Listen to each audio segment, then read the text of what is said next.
오늘 우리의 큰 제목, 놀라운 하나님의 은혜라는 제목은 1990년대에 나온 필립 얀시의 책 제목과 같은 제목입니다. 필립 얀시는 What's so amazing about God's grace라고 하는 놀라운 하나님의 은혜라는 제목의 책을 써서 우리에게 하나님의 은혜가 얼마나 신비하고 또 우리가 예상하지 못한 곳에 얼마나 많은 하나님의 은혜가 있는가를 우리에게 얘기했습니다. 제가 그 책을 읽고 나서 많은 변화를 얻었고 또 도전을 많이 받았기 때문에 우리 교회의 모든 훈련 시간에는 제가 가능하면 그 책을 읽게 필독서로 추천을 합니다. 그래서 우리 피택 훈련들, 안수 집사님, 권사님, 장로님 모두 훈련 받으실 때 이 책을 읽도록 제가 권고를 합니다. 왜냐하면 은혜를 모르면 우리가 시선이 좀 못되어 갑니다. 못되어집니다. 마치 바리새인들이 남들을 쳐다볼 때 남의 잘못과 흠집을 찾아내기 위해서 눈을 늘 치켜뜨고 살았던 것처럼 우리가 은혜를 모르면 늘 잘못된 것과 문제점을 찾기 위해서 눈을 못되게 뜨고 다닙니다. 그래서 여러분 주변에 혹시 눈이 못된 분들 있으십니까? 은혜를 모르시는 분들이세요. 반면에 은혜를 알면 눈을 예쁘게 뜨게 됩니다. 사람들을 봐도 좋게 보게 되고요, 모든 것을 다 좋게 보는 예쁜 눈을 갖게 됩니다. 그래서 오늘 우리 옆에 분들에게 서로 좀 축복하면서 인사했으면 좋겠습니다. 눈이 예쁘십니다. 서로 인사하시겠습니다. 여러분 진심이 아니어도 괜찮으니까 얘기해 주십시오. 눈이 예쁘십니다. 눈이 예쁘십니다. 여러분 다 예쁜 눈 가지시길 축복합니다. 은혜를 알면 눈이 예뻐집니다. 저는 옛날에 굉장히 못되게 눈을 뜨고 다녔던 사람입니다. 아주 율법적인 사람이었습니다. 대학교 다닐 때도 저는 누구라도 그리스도인이 뭔가 흐트러지면 그걸 용납을 못했습니다. 친구들 중에 전날 밤에 술 취하도록 먹고 나서 그리고 예배 와서 찬양하는 거 저는 그걸 이해가 안 됐습니다. 이해를 할 수가 없었습니다. 어떻게 전날까지 술을 먹고 놀다가 와서 찬양을 할 수 있는가? 누구 지금 가리킨 거 아닙니다. 저는 그거가 감당이 안 되고, 저희 고등부 때는 저희 중창단 하던 친구들이 있었는데 그때는 굉장히 자율적으로 저희가 알아서 했는데 저희 친구 중에 담배 피고 술 마시는 친구가 있었어요. 저는 그래서 너희들은 찬양할 자격이 없다. 너희는 중창단 오지 마라. 우리 이번에 어디 다른 교회 가서 찬양할 건데 그거 망신이다. 너희는 그냥 학교나 열심히 다니고 교회 와서 예배 드리는 거 괜찮아도 중창단을 할 수 없다. 제가 아예 이렇게 얼마나 사람들을 정죄하고 다녔는지 모릅니다. 그런데 은혜를 깨닫게 되면서 우리가 다 부족한 존재이고 연약한 존재이고 그럼에도 불구하고 하나님이 우리를 사랑하신다는 것을, 우리의 예배를 받으신다는 것을 다시 새롭게 알게 되었습니다. 여러분, 그래서 은혜는 우리가 생각한 것보다 넓습니다. 우리가 생각한 것보다 깊습니다. 그래서 은혜가 아니면 우리가 구원받을 수 없듯이, 여러분 은혜라는 것은 구원받을 수 없는 우리가 구원받게 하는 능력입니다. 그러니까 안 되는 것을 되게 하는 능력이 은혜에게 있다는 것이죠. 은혜가 아니면 우리는 절대로 구원받을 수 없는데 안 되는 은혜, 안 되는 우리를 그 은혜가 되도록 바꿔주는 것입니다. 그래서 하나님의 은혜에는 되게 하는 능력이 있습니다. 여러분들도 오늘 그 은혜를 사모하시고 받으시기를 축복합니다. 은혜는 모든 것 중에서 가장 기독교적인 요소입니다. C.S. 루이스가 그 옛날에 영국에서 열렸던 비교 종교 학회에 우연히 가게 되었습니다. 거기 학자들이 모여서 서로 논쟁을 했습니다. 많은 종교 중에서 기독교만이 갖고 있는 가장 독특한, 유니크한 그러한 공헌이 무엇인가? 다른 종교에 없는 것이 무엇인가? 논의를 할 때 여러 사람들이 중요한 주제들을 내놨습니다. 성육신입니다. 인카네이션입니다. 하나님께서 사람이 되신 성육신입니다 라고 했습니다. 그러자 반대하는 의견이 있었습니다. 비록 개념과 그리고 실제로는 다르지만 다른 종교에도 신이 인간의 형상으로 나타나는 모습들이 있다는 거죠. 그럼 부활입니다. 오직 부활, 기독교만이 부활을 갖고 있습니다. 그랬더니 또 부활도 아니라는 거예요. 우리 실제 역사적으로 일어난 부활이 아니라 다른 종교에도 부활의 이야기들, 죽었던 사람이 살아난 이야기가 있다는 거죠. 이런 논쟁 속에 마침 C.S. 루이스가 지나가다가 시끄러운 소리를 듣고 들어갔습니다. 혹시 뭐에 대해서 얘기를 나누고 있습니까? 질문했을 때 바로 기독교의 독창성에 대해서 논의하고 있다고 말하자 C.S. 루이스가 이렇게 말했습니다. 그거 왜 이렇게 어려운 걸 갖고 논의를 하십니까? 정말 쉽습니다. 은혜입니다. 은혜. 기독교만이 은혜로 구원받게 되고 우리가 부족하고 연약하고 우리의 힘과 우리의 공로가 아닌 은혜로 살아가게 되는 겁니다 라고 얘기했을 때 학자들이 다시 논의를 시작하고 거기에 대해서 동의했다는 얘기가 있습니다. 여러분, 그렇습니다. 우리 기독교는 은혜의 종교입니다. 우리가 다 세상 사람보다 깨끗하고 잘나고 더 착하고 선해서 여기 있는 것이 아니라 은혜로 우리는 하나님을 믿게 되었습니다. 은혜로 구원함을 얻게 되었습니다. 은혜가 아니면 우리는 살아갈 수 없습니다. 그 우리를 향하신 하나님의 가장 깊으신 사랑의 표현이 은혜이기 때문에 우리는 그것을 다 헤아리기 어려울지라도 우리 고난과 어려움 속에서도 우리를 은혜로 이끄시는 하나님을 붙잡고 오늘도 되게 하시는 하나님 만나시기를 축복합니다. 오늘 말씀은 바울과 그리고 이 말씀을 기록한 누가가 함께 로마로 압송되어 가는 중에 있었던 사건을 기록한 말씀입니다. 사도행전의 27장과 28장은 바로 그 여정을 기록하고 있습니다. 의사였던 누가는 이 여정을 아주 상세하게 기록을 했습니다. 그래서 27장, 28장을 읽으면 누군가의 여행기를 읽는 것처럼, 누군가의 고난의 여행기를 읽는 것 같은 느낌이 들 정도로 아주 상세하게 이 내용이 적혀 있습니다. 이것의 역사적 실제에 대한 궁금증이 있어서 많은 사람들이 연구를 했습니다.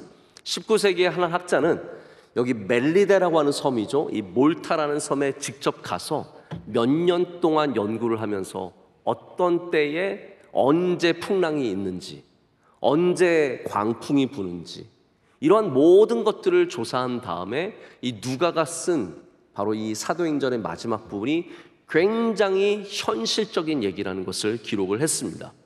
누가는 의사였기 때문에 뱃사람들이 쓰는 뱃말을 몰랐습니다. 전문 용어를 몰랐습니다. 그런데 그가 실제로 풍랑을 당했기 때문에 이 내용이 아주 상세하게 적혀 있고 그 내용을 보면 이건 경험해 보지 않고는 쓸 수 없는 내용이다라는 그런 결론을 내리게 된 거죠. 근데 여러분, 여기에서 우리는 굉장히 어려운 하나의 전제를 만나게 됩니다. 하나님의 종이, 하나님께 귀하게 쓰임받는 종이 어떻게 하다가 풍랑을 만났냐라는 것이죠. 어떻게 우리의 인생에 하나님께서 사랑하신다고 하면서 하나님이 은혜의 하나님이라고 하면서 정작 우리의 삶에 이런 풍랑이 일어나도록 내버려 두실 수 있느냐라는 겁니다. 어떻게 풍랑 속에 은혜가 있을 수 있습니까? 어제로 이제 공식적, 제가 알기로는 이제 어제까지 공식적인 잼버리 대회가 끝났다고 합니다. 여러분, 잼버리가 뭐길래 이렇게 우리가 다 힘들었을까요? 우리가 마음이 이렇게 쓰이고 다 같이 이렇게 힘들게 고생하면서 응원했을까요? 저는 이 시간을 빌어서 정말 수고하신 모든 분들에게, 걱정해 주신 모든 분들에게 심심한 위로를 전하고 싶습니다. 잼버리가 여러 가지로 어려웠습니다. 특별히 이 카눈이라고 하는 태풍이 우리나라에 들어와서 북상하면서 전혀 예상하지 못했던 경로로 이 풍랑이 진행을 하면서 많은 어려움을 끼쳤습니다.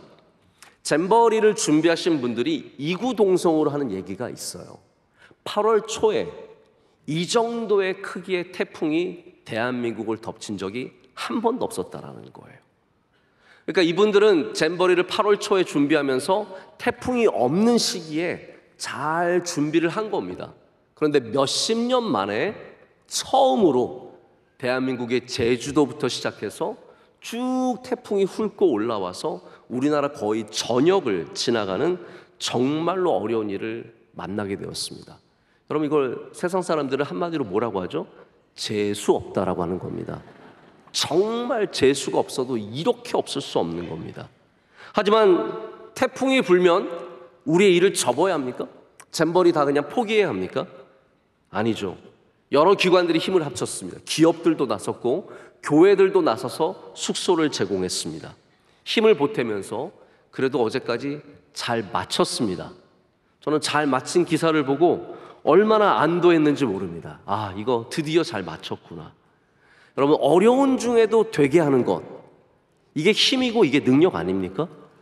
우리의 태풍 가운데도, 우리의 어려움 가운데도 은혜의 힘은 뭐냐면 그것을 되게 한다라는 겁니다. 우리에게 태풍이 있기 때문에 태풍이 어떻게 하다 나의 삶에 이렇게 왔을까?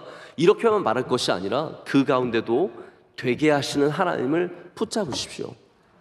하나님께서 되게 하실 줄로 믿습니다. 은혜를 주시면 우리로 태풍 가운데도 로마까지 가게 하시고, 풍랑이 부는 가운데도 살게 하시고, 그리고 이루게 하시고 완성하게 하실 줄로 믿습니다.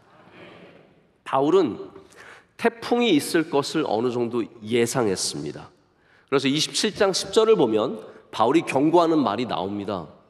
이렇게 말합니다. 바울이 말하기를, 우리 이제 항해하면 안 됩니다. 항해를 하게 되면 우리의 생명도, 이 배도, 재산도 다 타격을 입게 됩니다. 이거 위험한 겁니다 라고 말하면서 반대했습니다. 반대한 이유가 있습니다. 이 바울은 지중해를 많이 여행했습니다. 우리 1차, 2차, 3차 선교 여행 중에 바울이 지중해를 얼마나 많이 다녔겠습니까? 배를 많이 탔습니다. 그리고 고린도후서 고백에도 자신이 파선을 당한 경험이 몇 번 있었다라고 얘기를 하지 않습니까? 바울은 그러니까 어떻게 보면 뱃사람들보다 더 많이 바다를 경험한 경험자였습니다. 그래서 이때 여행을 하게 되면 굉장히 위험하다는 것을 알고 있어서 말렸습니다. 근데 여기 여러분 흥미로운 게 있습니다. 그건 뭐냐면 우리가 풍랑이 올 것을 알고 있어도 풍랑을 맞을 수 있다는 겁니다. 풍랑이 올 것을 예상하고 풍랑이 있다는 것을 다 알고 있지만 풍랑을 피하지 못하게 되는 일들이 있습니다. 이것이 바로 바울의 이야기입니다. 가능하면 풍랑을 피하고 싶었지만 그는 풍랑의 한가운데로 들어서게 되었습니다. 우리가 풍랑이 있는 것을 알지라도 피할 수 없는 풍랑들이 얼마나 많은지 모릅니다. 반대로 백부장과 이 배의 주인, 그리고 이 배를 운영하는 선장들은 굉장히 낙관적이었습니다. 여러분, 우리 주변에 낙관적인 사람이 있습니다. 어떤 믿음이냐면요, 예수님 믿으면 아무런 어려움이 없어. 예수님 믿으면 풍랑 같은 거 안 와. 교회 다니면 병도 안 걸려. 이렇게 말씀하시는 분들도 있거든요. 여러분, 그건 믿음이 아니라 그냥 낙관적인 거예요. 진짜 믿음은 뭐냐면요, 풍랑이 와도 이겨낼 수 있다는 것이 믿음이지 풍랑이 없다고 생각하는 게 믿음은 아니라는 겁니다. 여러분, 저도 아이들 3명이 있는데 아이들이 다 잘 되기를 바라고 병도 안 걸리기를 바라고 안 다치기를 바라고 아무 어려움이 없기를 바라는데 저는 압니다. 그들의 인생에도 어려움이 닥쳐오고 환난이 닥쳐오고 풍랑이 언젠가는 닥쳐오겠죠. 그러나 믿음이 있으면 그 풍랑을 헤쳐나갈 수 있다는 거죠. 그 어려움을 넘어설 수 있다는 겁니다. 그냥 여러분, 낙관적인 것만 갖지 마시고 믿음을 가지셔야 합니다. 바울도 뱃사람들도 다 결국은 풍랑을 만나게 됩니다. 그때 사람들은 포기하고 어려움 중에 죽을 것 같다라고 생각했지만 바울은 그 가운데도 하나님께서 반드시 건져주실 것을 믿었습니다. 그렇기 때문에 누구보다도 침착하게 이 말씀을 한번 여러분 시간이 되시면 27장과 28장 한번 읽어보세요. 바울이 얼마나 침착하게 사람들을 권고하고 격려하고 위로하면서 이 어려움 중에 사람들을 인도해 가는지 모릅니다. 풍랑이 어떻게 여러분 좋은 것이 될 수 있겠습니까? 풍랑이 좋은 분들 있으세요? 태풍이 다가오면 야 신난다라는 분들 계십니까? 제가 아는 분은, 이분은 불자세요. 저는 불자도 알고 지냅니다. 불자신데 사이판에 사세요. 사이판에 사시는데 이분은 태풍이 오면 좋아하세요. 왜냐하면 이분은 건축업을 하시는데 태풍이 한번 지나가면 집들이 엉망진창이 된대요. 그래서 태풍이 지나가야 그 해에 먹고 살 것이 확보가 되신대요. 그래서 태풍이 안 지나가면 저한테 목사님 태풍 오도록 기도 좀 해주세요. 이렇게 얘기하시는 분들도 있어요. 여러분, 그런데 우리 중에 보편적인 삶을 사는 우리 중에 누가 태풍을 기다리며 누가 태풍을 원하겠습니까? 우리는 태풍을 통해서 많은 사람들이 피해를 입고 어려움을 당하고 심지어는 죽기도 한다는 것을 너무나 잘 알고 있습니다. 근데 여러분, 동시에 우리가 또한 알아야 될 것이 있습니다. 그 태풍이 우리 삶 가운데 닥쳐오는 풍랑이 있을지라도 하나님은 반드시 주님의 뜻을 이루신다라는 것과, 그리고 우리가 신뢰한다면 거기에도 은혜가 있을 수 있다라는 것을 믿으시기를 축복합니다. 학교에 떨어지면 우리는 인생이 끝났다라고 생각하지만 여러분, 그렇지 않습니다. 학교에 떨어져도 하나님의 인도하심이 거기 있을 수 있습니다. 재판에 지면은 이제 끝난다라고 생각하지만 재판에 져도 하나님은 그곳에서 주님의 뜻을 이루실 수 있으십니다. 여러분, 풍랑이 일어나는 것은 나쁜 일이 일어나는 것처럼 보이죠.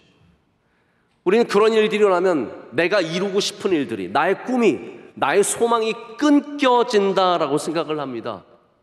여러분, 그렇지 않습니다.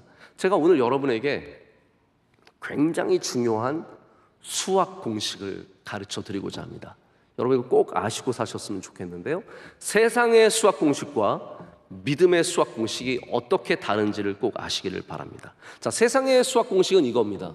좋은 것에 좋은 것을 더하면 뭐가 나올까요? 더 좋은 것이 나오는 것이 세상의 공식입니다. 그래서 좋은 신랑과 좋은 신부가 만나면 좋은 가정이 세워진다라고 생각을 하고 사는 거예요. 좋은 학교를 나오고 좋은 직장을 가지면 내가 좋은 사람이 된다라고 생각을 합니다. 그래서 우리가 하는 말이 있죠. 금상첨화. 이 어려운 말 혹시 아십니까, 여러분? 금상첨화는 뭐예요? 좋은 곳에 좋은 것이 더해지는 게 좋은 거다. 그러니까 우리 세상적인 수학 공식을 갖고 살게 되면 어떠한 어려움이 있냐면요, 좋은 것에 나쁜 것이 닥치면 우리는 망쳤다라고 생각합니다. 두려워합니다. 나는 좋은 사람인데 좋은 사람과 결혼하지 못할 것 같아서 두려운 거예요. 나는 좋은 인생을 살아야 하는데 좋은 학교 가지 못하고 좋은 직장 얻지 못하면 두려운 겁니다. 자, 믿음의 공식을 보십시오. 믿음의 공식은 이렇습니다. 좋은 것에 나쁜 것이 끼어도 좋은 것이 될 수 있다는 겁니다. 내 좋은 삶에 어려움이 닥쳐도 하나님은 선을 이루시고 능력으로 베풀어 주셔서 우리로 되게 하실 수 있으시다라는 것. 그래서 여러분의 삶에 어떠한 환난과 어려움이 더해져도 우리의 답은 무엇입니까? 좋은 것이라는 거예요. 이게 믿음의 공식입니다. 이 산수가 안 되면 하나님을 신뢰할 수가 없습니다. 이 믿음의 공식을 잃어버리면 우리는 어려운 문제가 닥쳐오면 답을 낼 수가 없습니다. 우리 삶 가운데 병이 닥쳐오고 환난이 오고 배반이 있고 힘든 상황들이 있을 때 우린 그 가운데서도 담대해야 합니다. 왜 그렇습니까? 좋은 것에 나쁜 것이 있어도 좋은 것이 될 수 있기 때문입니다. 그래서 로마서에는 하나님의 모든 일 가운데는 합력하여 선을 이루는 역사가 있다라는 거예요. 뭘 갖다 더해도 나쁜 것과 희한한 것, 멍청한 것, 바보 같은 것, 더러운 것 다 갖다 넣어도 하나님은 그것을 좋은 것으로 만들어 주실 수 있으시다는 겁니다. 마치 요셉이 형들에게 노예로 팔려가게 되지만 하나님께서 그것을 다 선으로 바꾸셨습니다. 나의 인생에 이런 험악한 일이 생길 수 있습니까? 어떻게 억울하게 감옥에 가는 일이 생길 수 있습니까? 그러나 하나님께서는 그것을 통해서 선을 이루셨습니다. 모든 이스라엘 사람들이 흉년을 지나갈 수 있는 은혜를 베풀어 주셨습니다.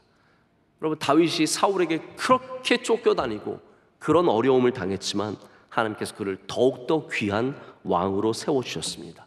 다니엘이 포로로 바벨론에 잡혀가서 많은 사람들에게 핍박을 당하고 기도할 때마다 생명의 위협을 당했지만, 그리고 사자굴에 던져졌지만 하나님께서 그 가운데 은혜를 베풀어 주셔서 3명의 정권이 지나가는 수많은 사람들이 다 죽고 바뀌는 가운데도 다니엘은 계속해서 하나님의 영광을 나타냈습니다.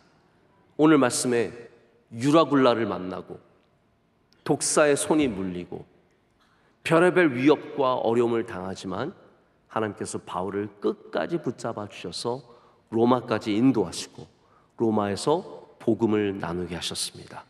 할렐루야. 이게 하나님께서 일하시는 방식이라는 거죠.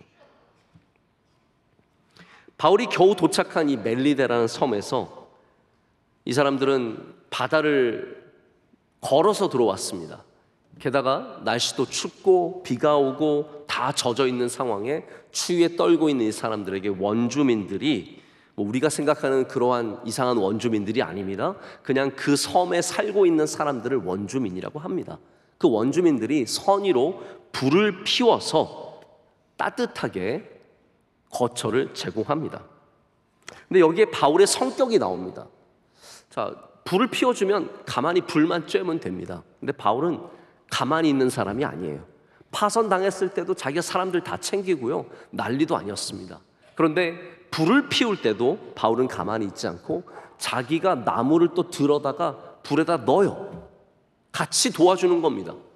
자, 그래서 나무 한 묶음을 들어서 불에 넣는데 불에 넣는 순간 이 뜨거움을 감지한 그 안에 있던 독사가 튀어나와서 바울의 손을 하필이면 물었어요. 빡 문 다음에 매달려서 떨어지지 않습니다. 여러분, 안 돼도 어떻게 이렇게 안 될 수 있습니까? 사람이 배를 타고 로마로 잡혀가는 것도 억울한데 광풍을 만나서 며칠을 굶었는지 몰라요. 14일을 제대로 먹지도 못하고 굶은 상태에서 정처 없이 앞으로 어떻게 될지 모르고 헤매다가 겨우 파선을 면하고 섬에 도착해서 불을 쬐는데 무슨 독사에 물립니까? 물려도 그냥 뱀도 아니고 독사에 물립니까? 안 돼도 어떻게 이렇게 안 됩니까? 그런데 여러분, 다시 말씀드립니다. 안 되는 모든 일 속에서 되게 하시는 것이 하나님의 은혜라는 거예요. 나의 삶은 왜 이렇게 안 될까? 어떻게 나는 이렇게 풍랑을 만나고 파선을 당하고 독사에 물리고 또 사람들에게 비난을 받아요. 바울은 독사에 물린 것도 억울한데 사람들이 오늘 뭐라고 합니까? 아, 이 사람은 살인자라. 태풍은 어떻게 겨우겨우 살아나왔을지 몰라도, 바다에서는 어떻게 살아나왔을지 몰라도 이거 벌을 받는 거다, 심판을 받는 거다, 독사에 물리는 거 봐라. 야, 하늘이 살아있네. 이거 죄인을 독사가 딱 알아서 물은 거 아니냐? 여러분, 우리가 어려울 때 오해까지 받아보십시오. 비난까지 받아보십시오. 우린 견뎌낼 수 있는 힘이 없습니다. 근데 여러분, 어려움이 첩첩산중으로 다가오고 거기에 사람들이 오해하고 비난해도 우린 거기서 하나님의 은혜가 있을 수 있다라는 믿음을 가져야 합니다. 예수님께서 별의별 어려움을, 고난을 다 당하신 다음에 십자가를 메고 채찍에 맞고 조롱을 당하고 십자가에 달려서 오해까지 받고 죽으셨습니다. 근데 하나님께서 다시 살리셔서 부활하게 하셔서 하나님의 영광을 나타내십니다. 여러분, 오해받는 사람들은 다 주님과 함께 십자가에 못 박히십시오. 여러분, 억울할지라도 못 박히면 주님께서, 하나님께서 살려주십니다. 내가 말을 하고 내가 사람들을 설득하고 그래서 살아나는 게 아니라 하나님께서 살려주신다니까요. 그렇기 때문에 우리는 십자가에 달리는 것을 두려워해서는 안 됩니다. 왜냐하면 거기에도 은혜가 있기 때문이죠. 이 세상 신문만 펼치면, 뉴스만 보면 오해 덩어리들이 얼마나 많습니까? 악플로 고통받는 연예인들과 공인들이 얼마나 많습니까? 우리는 거기서 무너져서는 안 됩니다. 은혜의 힘은 놀랍고 신비해서 모든 안 되는 일 속에 되게 하십니다. 혹시 여러분의 삶 가운데 오늘 안 되는 일들이 많이 있으십니까? 나는 왜 이렇게 안 될까? 나는 왜 이렇게 어려울까? 여러분, 거기에서 되게 하시는 하나님의 은혜를 만나시길 축복합니다. 자, 성경에는 안 되는 게 되게 하는 역사가 굉장히 많습니다. 제가 구약에 나오는 나아만의 이야기 하나 여러분께 소개하고자 합니다. 자, 나아만이라고 하는 이 장군이 아람이라고 하는 국가의 군대 장관이었습니다. 근데 군대 장관이라고 해도 병을 피해갈 수 없었습니다. 마치 바울이 풍랑을 맞듯이 나아만이 나병이라고 하는 심각한 병을 걸리고 맙니다. 근데 마침 이게 참 놀라운 은혜예요. 그의 집에 이스라엘 여종이 있었어요. 이게 어떻게 이런 일이 또 있을 수 있습니까? 나아만의 부하들이 이스라엘의 전투에 갔다가 이스라엘에서 한 여자아이를 잡아왔습니다. 이 여자아이를 잡아왔는데 이 여자아이가 엘리사를 알고 있었어요. 그래서 나아만이 병에 걸린 것을 보고 말하기를 사마리아에 가면 엘리사라고 하는 귀한 선지자가 계시다. 그분은 당신을 분명히 낫게 해줄 수 있을 것이다 라고 해서 나아만이 그 얘기를 듣고 그래? 여러분 이것도 감동이 오는 것도 은혜입니다. 여종이 말하는데 무슨 감동을 받습니까? 감동을 받았어요. 그래서 아람 왕에게 가서 왕이시여 제가 이스라엘에 좀 가야겠습니다. 제가 가면 사람들이 전쟁 치르러 온 줄 아니까 왕이 좀 편지를 써주십시오.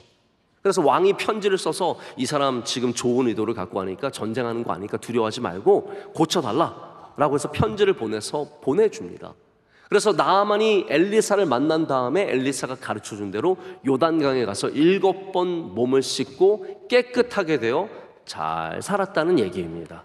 근데 여러분 이거 보십시오. 안 되는 사람이요 일이 되려고 하니까 모든 것들이 맞아 떨어지지 않습니까? 잡아온 요종이 하필이면 엘리사를 알고 있었던 사람이고 또 그 말을 듣게 되고 그리고 아람 왕이 허락해주고 가서 또 엘리사가 고쳐주게 되어서 이 모든 것들이 맞아 떨어져서 결국은 주님의 뜻을 이루게 됩니다. 여러분 안 되는 일 속에 하나님께서 은혜를 주시면 모든 것이 맞아 떨어지기 시작하고 내가 의도하지 않았지만 내가 계획하지 않았지만 하나님의 은혜 속에 우리는 되는 삶을 살아가게 되는 것입니다. 여러분 되는 게 은혜입니다. 안 되는 것 같은 수많은 일들이 모여서 잘 되는 일이 됩니다. 내가 의도하지 않았던 수많은 만남들이 나에게 은혜의 길을 열어주게 됩니다. 이게 은혜지 않습니까? 여러분 어떻게 수십만 명의 노예들이 절대 강대국인 이집트를 탈출할 수 있겠습니까? 단 10명도 탈출하기 힘든 그런 나라를 어떻게 수십만 명의 노예들이 함께 탈출할 수 있었습니까? 군인들이 쫓아오고 병거들이 쫓아오지만 안전하게 한 사람도 죽지 아니하고 그 나라를 탈출한 것은 바로 되게 하시는 하나님의 은혜가 있었기 때문입니다. 자, 우리 명성교회 얘기를 안 할 수가 없습니다. 우리 43년 전에 명성교회가 이곳에 와서 처음에 교회를 세웠을 때 여기에는 안 되는 것 투성이었습니다. 모든 것이 안 되는 것이었습니다. 심지어는 교인들도 안 돼서 여기로 왔어요. 다 안 돼가지고 어디 갈 데 없어가지고 서울의 끝에 여기에 왔습니다. 지금도 서울의 끝인데요. 지금도 저는 제일 기분 나쁜 게 명일동 모르는 사람들 진짜 기분 나쁩니다. 어디 사냐 그래서 명일동 사는 명일동이 어딘데요? 이런 무식한 사람 같으니라고. 그때는 명일동은 더 모르는 곳이었어요. 제가 초등학교 2학년 때입니다. 여기로 와서 정말 집 같지도 않은 집에 저희가 해안교에 있을 때는 그래도 집이 있었습니다. 마당도 있었어요. 근데 여기는 교회 한 구석에 판자 치고 스티로폼 깔고 자는데 제가 그날 밤에 2학년인데 잠이 안 오더라고요. 야, 우리가 여기서 어떻게 살아야 되나. 우리 세 아이들과 부모님 2명 내가 어떻게 먹여 살려야 하고 내가 어떻게 해야 되나. 잠이 안 오는 거예요. 주위를 둘러보니까 허허 벌판입니다. 그럼 43년 전에 여기는 풀밖에 없었고요, 숲밖에 없었고 산밖에 없었습니다. 여러분이 살고 있는 모든 아파트는 다 허허 벌판이었습니다. 제가 그 땅을 바라보면서 야, 우리가 어떻게 여기서 먹고 살아야 하나. 정말 안 되는 것밖에 안 보였습니다. 근데 저희 교회가 새벽 예배를 열심히 하는 거예요. 제가 그걸 보고 야, 이거 해가지고 이렇게 해서 되겠나? 지금 철야 기도를 많이 하는 때인데 우리가 철야 기도 해야지. 이거 새벽 예배, 지금 도시인들이 직장에 가야 하는데 무슨 새벽 예배를 하고 그러나? 근데 하나님께서 다 되게 하셨습니다. 안 되는 가운데 다 되게 하시고, 저는 이런 믿음이 있어요. 어떤 분들은 우리 명성교회 부흥의 원인이 새벽 예배라고 생각하시는데요, 제가 볼 때는 제일 안 되는 걸 붙잡은 거예요, 우리가. 근데 하나님께서 되게 하신 거예요. 자, 들어보십시오. 새벽 예배를 해서 되는 게 아니라 안 되는 걸 해도 되게 하신 하나님의 은혜가 있었기 때문에 되었다는 거죠. 지금도 우리에게는 안 되는 이유가 너무 많습니다. 이래서 안 되고 저래서 안 되죠. 그러나 하나님께서 되게 하시면 되는 겁니다. 성서병원이 그렇게 되는 것이고, 우리 에티오피아 병원이 그렇게 되는 것이고, 우리 선교의 사역들이 그렇게 되는 겁니다. 지금도 하나님의 영은 안 되는 곳에 주의 기름을 부어주셔서 마른 나무에 열매가 맺히게 하시고 마른 땅에서 주의 역사가 나타나게 하십니다. 그래서 은혜를 아는 사람들은요, 좀 여유를 갖게 됩니다. 모든 일에 일희일비하지 않습니다. 내 맘대로 안 된다고 해서 화나지 않습니다. 포기하지 않습니다. 왜냐하면 내 맘대로 되지 않더라도 하나님의 뜻이 이루어질 것을 알고 있기 때문이죠. 풍랑이 와도 될 수 있다라는 겁니다. 파선이 돼도 될 수 있고, 심지어는 손에 독사가 물리고, 그리고 사람들이 비난하고 오해할지라도 될 수 있다라는 겁니다. 말씀을 맺겠습니다. 유튜브에 2021년에 올라온 영상이 하나 있습니다. 이 영상을 보면은 양이 구덩이에 빠져 있는 영상이에요. 양이, 통통한 양이 구덩이에 빠져 있는데 막 빠져서 발버둥 치면서 매매 난리가 났어요. 옆에 사람들이, 제가 보니까 주인인 것 같은 사람이 양을 꺼내려고 막 빼내는데 양이 너무 통통해요. 그래서 여러분, 구덩이에서 빠져나가려면 살을 좀 빼야 됩니다. 양이 뚱뚱해서 나올 수가 없는. 적당히 하십시오, 여러분. 적당히 해야 나올 수 있지 지나치면 못 나오는 거예요. 그래서 그러다가 결국 주인이 발을 붙잡고 막 힘들게 빼서 나왔어요. 양이 너무 좋아서 막 점프를 하면서 양이 신나서 그리고 팍 뛰어가는 거예요. 한 5걸음 뛰어갔을까? 또 다른 구덩이에 또 똑같이 빠지는 거예요. 그대로 머리부터 들어가서 또 똑같이 귀여운 엉덩이만 나와서 또 발버둥 치고 있는 거예요. 그걸 보면서 사람들이 웃으면서 영상이 끝나는데, 저는 거기에 적혀있는 댓글에 은혜를 받았어요. 여러분, 은근히 그리스도인들이 여러 곳에서 굉장히 기독교적인 메시지를 남깁니다. 여기 두아르테 산토라는 분이 이렇게 얘기했어요. 이거는 내 삶의 이야기와 똑같아. 또 어떤 사람은 이렇게 썼어요. 저는 이게 가장 마음에 와닿는데, 이래서 예수님이 우리를 양이라고 하시는 거야. 너희는 양이요 나는 목자니. 빼내주면 또 갖다 쳐박고, 빼내주면 또 갖다 팍 쳐박고, 이래서 우리를 양이라고 하신다.